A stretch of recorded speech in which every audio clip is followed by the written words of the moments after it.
சிறந்தே பறந்த தாய் தமிழை வணங்கி திகட்டும் திசையேற்றம் இருந்து கல்வித்துறைக்காக தனது வாழ்வை அர்ப்பணித்துக் கொண்ட சங்க நிர்வாகிகள் அத்தனை பேரையும் இதுகரம் துப்பி வருக வருக வருக அன்பு சகோதரராக வந்தது.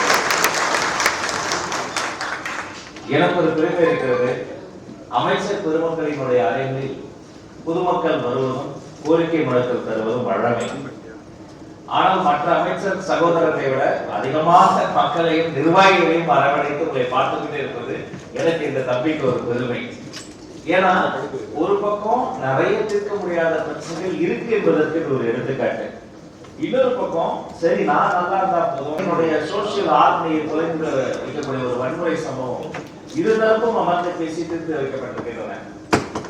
ஒரு மாநிலத்தில் ஓடக்கூடிய இரு நதிகள் இரு மாவட்ட பிரச்சனையில் இருந்து இரு மாநிலங்கள் பகிர்ந்து கொள்ளக்கூடிய ஒரு ஜீவ நதி பிரச்சனையில் இருந்து ஏன் ஆப்பிரிக்காவில் ஒரே நதியை பல நாடுகள் பகிர்கின்றன அந்த நாட்டு பிரச்சனை வரை பேசி தீர்த்து தான் தீர்வுகளை நோக்கி நகர்கின்றன. அப்படி நாம் நல்லதை பேச போகிறோம், பேச போகிறோம், உள்ளதை பேச போகிறோம்.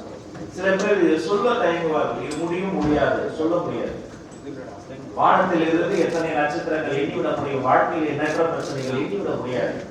அப்படிப்பட்ட அந்த சிக்கல்களை எல்லாம் கலைந்து பிராக்டிகலி நடைமுறைக்கு எது சாத்தியமோ உள்ளதை உள்ளபடி உள்ளங்கை நெல்லிக்கடை போல வெளிப்படையாக பேசுவதும் வெளிப்படையாக நடப்பதும் இலக்கு. ஏனென்று சொன்னால் எங்களுக்கு இந்த வாழ்க்கை தந்திருக்கக்கூடிய ஒரு வெளிப்படையான ஆட்சி நிர்வாகத்தை டிரான்ஸ்பரண்ட் கவர்னன்ஸை உறுதி செய்வதையே லட்சியமாக கொண்ட மாண்புமிகு தமிழ்நாடு முதலமைச்சர் ஜோசப் விஜய் அவர்கள்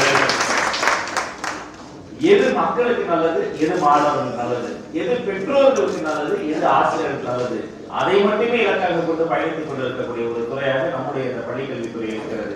இந்த பள்ளிக்கல்வித்துறையினுடைய ஆணிவேராக இருக்கக்கூடிய அந்த ஆசிரியர் பெருமக்களின் சார்பில் உங்கள் அத்தனை பேரையும் மீண்டும் பேச்சுவார்த்தை வரவேற்கிறேன். முதலே சொல்லிடுறேன், ஒரு சங்கம் பேசக்கூடிய ஒரு நிலைப்பாடு இன்னொரு சங்கத்துக்கு முரணாதான் இருக்கும். அதை பத்தி கவலை வேண்டாம். உங்க சங்கம் உங்க நிலைப்பாடு என்ன, உங்க கோரிக்கை என்ன, அதை நம்ம ஆவணப்படுத்தும். விலை மதிப்பில்லாத இருந்து ஒரு உலகத்துல ஒரு விஷயம் இருக்கு. அது என்னன்னா இந்த நொடி சொல்லுக்குதே போயிடுச்சு, திரும்ப அந்த நொடி நமக்கு கிடைக்காது. மாண்புமிகு பள்ளிக்கல்வித்துறை அமைச்சர் அவர்களும் மரியாதைக்குரிய அரசினுடைய குடும்பத்தை கூட அந்த இடத்திற்கு அழகு பொன்னாடையை விட பயனாடை இருந்த அழகு, அதை விட வாழ்க்கைக்கு அழகு நேரம்.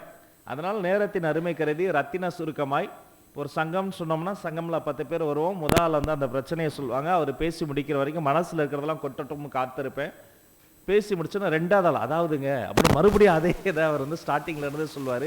அப்போ அவ்வளவு பாதிக்கப்பட்டிருக்காங்க என்பதை நான் புரிந்து கொள்வேன். அத்தனையும் ஆவணப்படுத்தி எழுத்துப்பூர்வமாக தருகிற பொழுது அதை நாங்கள்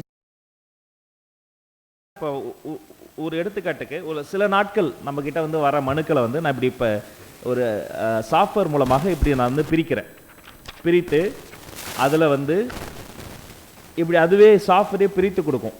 எந்தெந்த மனுக்கள் வந்து முன்னுரிமை மனுக்கள், அதில் எடுக்கப்படக்கூடிய நடவடிக்கை என்ன, நடவடிக்கை எடுத்த பிறகு அந்த பயனாளருக்கு என்ன நடந்தது, என்ன வகையான மாற்றங்கள் வந்ததுன்னு சொல்லி இப்படி ஆவணப்படுத்துதல் மூலமாக தான் அதை நம்ம ட்ராக் பண்ண முடியும். இல்லைனா நாங்கள் வாங்குகிற வேலையை மட்டும் தானே செய்ய முடியும், வேலை செய்வதற்காக தான் நாங்கள் வந்திருக்கிறோம். இது ஆவணப்படுத்தி அதில் என்ன இம்ப்ரூவ்மெண்ட் இருக்குது, போன வாரத்தை விட இந்த வாரம் உங்களுடைய வாழ்க்கையில் ஒரு சிறு முன்னேற்றம் வந்தால் அதை விட வேறு எதுவுமே இல்லைங்க. அதுக்காக தாங்க நான் சூரத்தினி இல்லாமல் இரவு பகல் பார்க்காம ஓடி வேலை செஞ்சுக்கிட்டே இருக்கிறேன், இனியும் செய்வேன். மாண்புமிகு முதல்வர் அவர்களின் அனுமதி பெற்று என்னென்ன கோரிக்கை, எவ்வளவு கோரிக்கை நிறைவேற்ற முடியுமோ அதற்காக நான் போராடுவேன். உங்களுக்கு நல்லது செய்யணுன்ற ஒரு எண்ணத்தை தவிர வேற எந்த பாசாங்கோ வேற எந்த நடிப்பதில் இல்லை என்பது என்னோடு பழகிய அண்ணன்களுக்கும் அது தெரியும். அதனால் நம்ம நல்ல ஒரு விஷயத்தை முன்னெடுத்திருக்கிறோம். இதை வந்து நம்ம தொடர்ந்து செய்வோம். மற்றவை நம்ம வந்து ஒரு விஷயமாக பேசும்போது நம்ம வந்து தெரிந்து கொள்ளும். உங்களை அமைச்சராக மட்டுமல்ல உங்கள் சகோதரனாக வருக வருகன்னு இரு கரம் கூப்பி வருகிற வாங்க பேசலாம்.